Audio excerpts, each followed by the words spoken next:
আসসালামু আলাইকুম ভিউয়ার্স, কেমন আছেন সবাই? আশা করছি সকলে ভালো আছেন।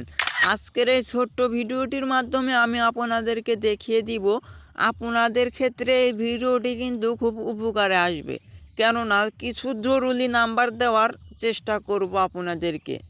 যেমন আপনি পাসপোর্ট করতে চাইতেছেন, সেক্ষেত্রে আপনাদের কি কি লাগতে পারে এবং কত টাকা খরচ হতে পারে, এই ভিডিওটিতে সেই নাম্বারটিও কিন্তু আপনারা দেখতে পারবেন এবং জরুরি কিছু নাম্বার কিন্তু দেখতে পারবেন এই ভিডিওটির মাধ্যমে।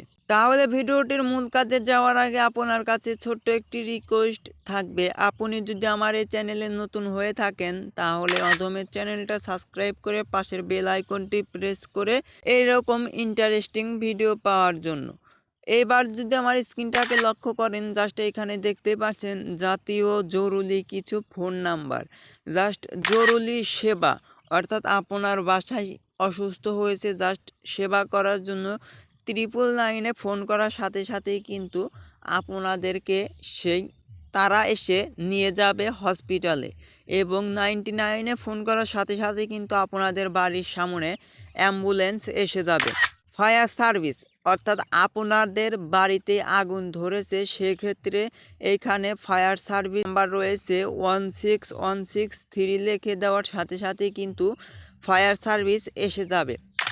এবং ভূমি সম্পর্কে আইনি পরামর্শ, মাদক দ্রব্য নিয়ন্ত্রণ অধিদপ্তর।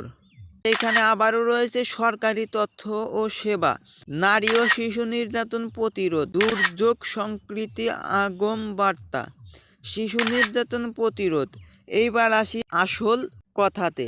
আপনার পাসপোর্ট করতে চাইতেছেন, সে পাসপোর্ট সম্পর্কে কোনো ধারণা নেই, তাহলে এখানে দেখতে পাচ্ছেন পাসপোর্ট সম্পর্কিত তথ্য, জাস্ট এইখানে নাম্বার দেখতে পাচ্ছেন 019088, জাস্ট এরপর আপনারা 8 দিয়ে একদম 7 দিয়ে আপনারা কল করবেন। কল করার সাথেই কিন্তু তাদের সাথে যোগাযোগ করতে পারবেন পাসপোর্ট সম্পর্কে। প্রবাস সংক্রান্ত তথ্য, জাস্ট প্রবাসে যাওয়ার জন্য কি কাজ পেতে পারেন, জাস্ট এটার সম্পর্কে আপনার যদি কোনো ধারণা না থাকে তাহলে এই নাম্বারে আপনারা ফোন করে তাদের সাথে যোগাযোগ করতে পারবেন। ভিডিওটি যদি আপনাদের দেখে উপকারে এসে থাকে তাহলে অন্য ভাইটিকে দেখার সুযোগ করে দিবেন। ভিডিওটি এই পর্যন্তই শেষ। ভিডিওটি শেষ পর্যন্ত দেখার জন্য অসংখ্য ধন্যবাদ। আসসালামু আলাইকুম।